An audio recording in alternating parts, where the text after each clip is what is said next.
Maiden Newton is a station on the Yeovil to Weymouth former main line and the starting point of the 9¼ mile branch to Bridport. It is 1975 and a notice has just been posted announcing the closure of the line.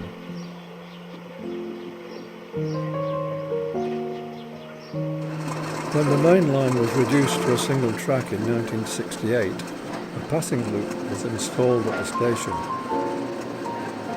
Here we see a diesel multiple unit arriving from Bristol, while the through train from Weymouth is waiting to continue its journey west.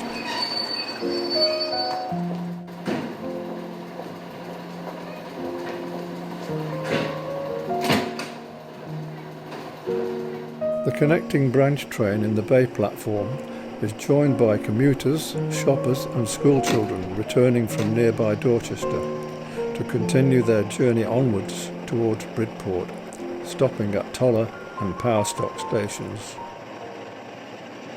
The through train departs westwards.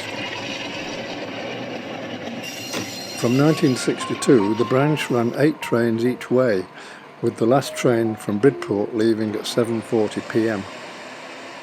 The DMU continues its journey on the main line to Weymouth via Dorchester, while the branch train waits for its last passenger before departing on its scheduled time.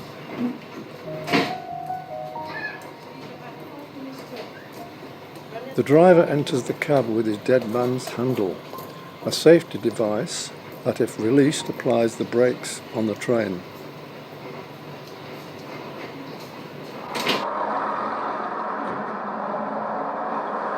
The train departs for Bridport.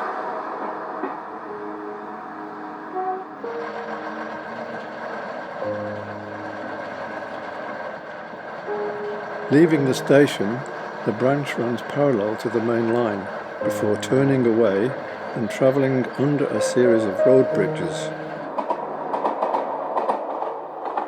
then passing a number of concrete tank traps built during World War II.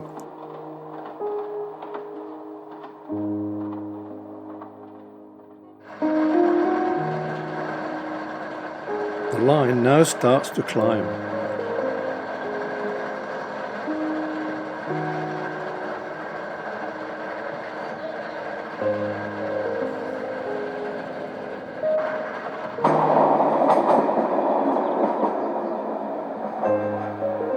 About a mile out, the line passes the small village of Toller Fratnam, meaning Toller of the Brothers. That suggests a monastic settlement in the area. The hamlet can be seen in the distance beyond the road bridge. The church is only one of 3 in England that are named after Basil the Great. The River Hook, previously known as the Toller, runs near the line at this point.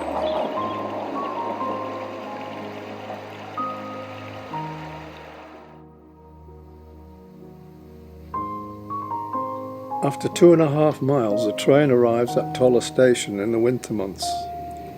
Just a couple of passengers await to board the train to Bridport. The same view in spring. The station serves the nearby village of Toller Pokerum. Pokerum refers to the pig breeding that was once commonplace here.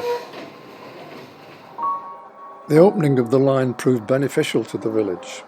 Farmers were able to send butter, Dorset blue cheese and watercress to London, while local wood products such as pit props were exported to the South Wales coalfields.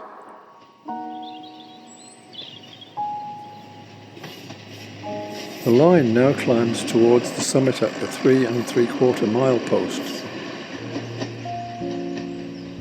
Here a wooden signboard states, "All goods and minerals trains must stop dead here," reminding the guard to operate the brakes for the steep descent through Witherstone Cutting. The sides of the cutting are wide and shallow due to a history of slippage in the early years of the railway, caused by the unstable nature of the clay soil.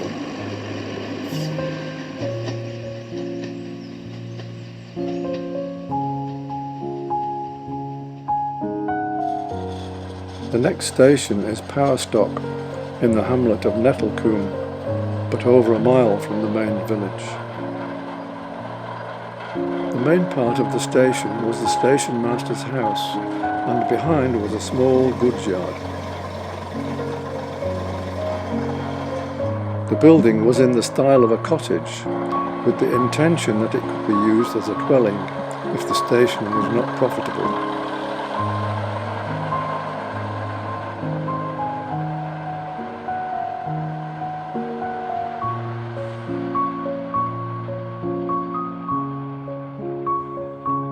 Powerstock Forest was one of the 80 royal forests created by the Normans to support medieval hunting. To the east of the village stood a castle once used by King John as a hunting lodge.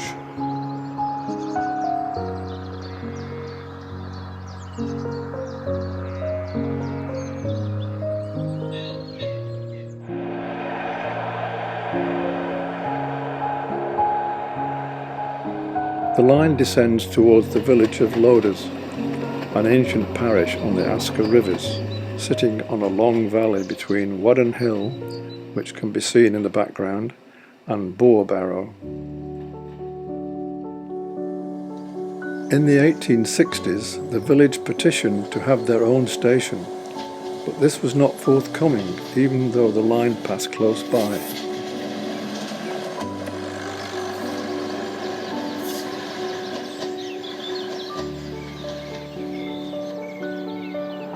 The train approaches Bridport village, where the line crosses Fishweir Lane on the outskirts of Bridport.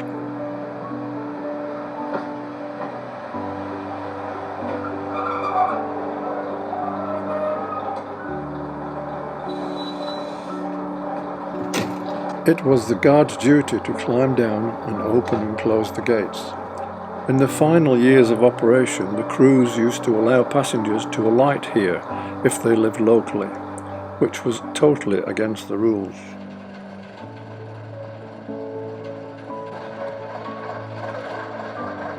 The train slowly crosses the road. Bridport was originally a farming community, surrounded by typical Dorset countryside.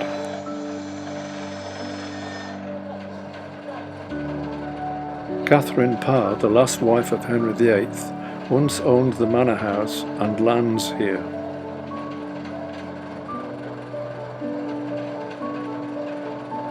The guard joins the train before it continues its journey. A replica of the gates still marks the location of the crossing in the village.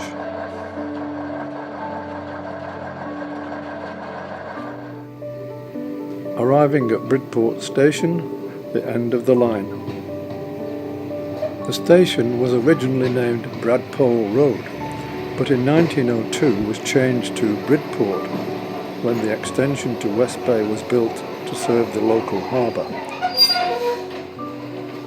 Unfortunately, plans to develop West Bay into a holiday destination did not succeed, and the extension closed to passengers in 1930 and goods in 1962.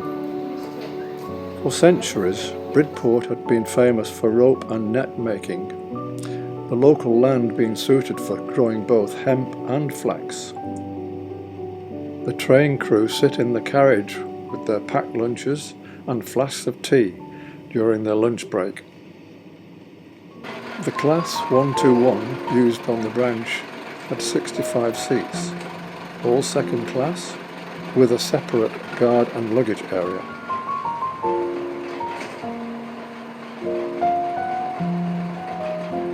The once well-kept station became unstaffed in 1969, and tickets had to be purchased from the guard.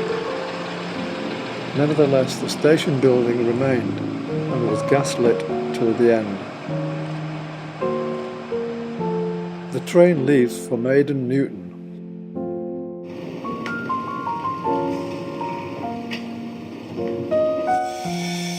In the final years of operation, there have been several occasions when the train has failed to stop at the gates.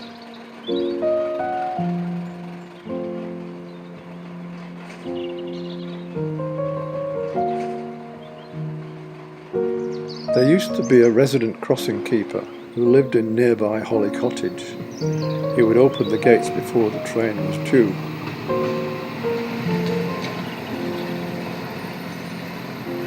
The last keeper was Roger Poole and his wife, the role being abolished in the 1960s as a cost-cutting exercise.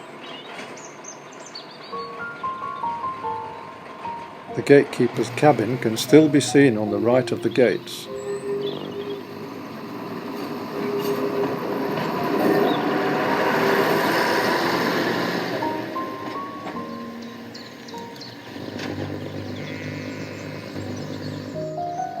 Looking down from Wadden Hill and across the valley, we see a train passing the village of Loaders at the start of the incline to Powerstock. During early World War I, the Royal Navy operated its own airships and had built a substation near Powerstock. A Zero-class airship on a return flight from the Lizard crashed into the hillside at Loaders, just missing a Sunday school party.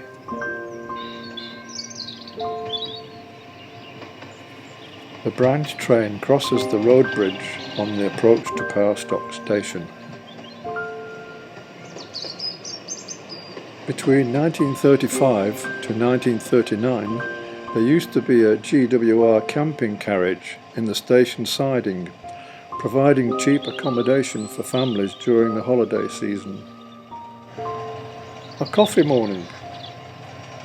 From April 1966, both Toller and Powerstock became unstaffed, and the cottage station became a residence. The Great War brought an increase of traffic to the branch. In Powerstock Forest, a large number of oak trees were felled and loaded directly into the wagons on the line, and horses were rounded up and sent to the front. Today, the area is a nature reserve, home of wildlife, ancient trees, grasslands and coppice woods. During the severe winter of 1963, snow blanketed Dorset and caused widespread road closure. Bridport and surrounding areas were completely cut off. For several weeks, the only route in and out of the area was the railway, which not only continued to carry passengers, but brought in provisions for the town. Arriving at Toller Station. In 1905, the platform was lengthened and a new station built, which included a booking office, waiting room, and a cast-iron gentleman's toilet. From April 1960, Toller lost its goods service and Powerstock lost theirs a year later.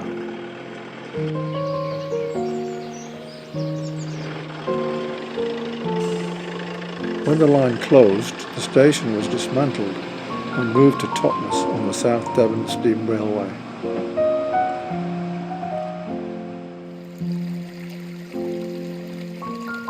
The Bridport branch was listed in the Dr. Beeching report of 1963 as recommended for closure.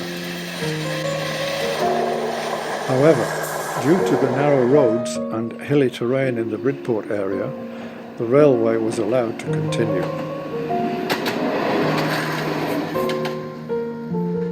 Eventually, this last remaining branch line in Dorset became too uneconomical for British Rail to run, and in January 1975, it was announced that the railway would close, the last day of operation being May the 3rd that year. At 8:40 p.m, the last train left Bridport to much fanfare. 120 years since the Act was passed to build the line.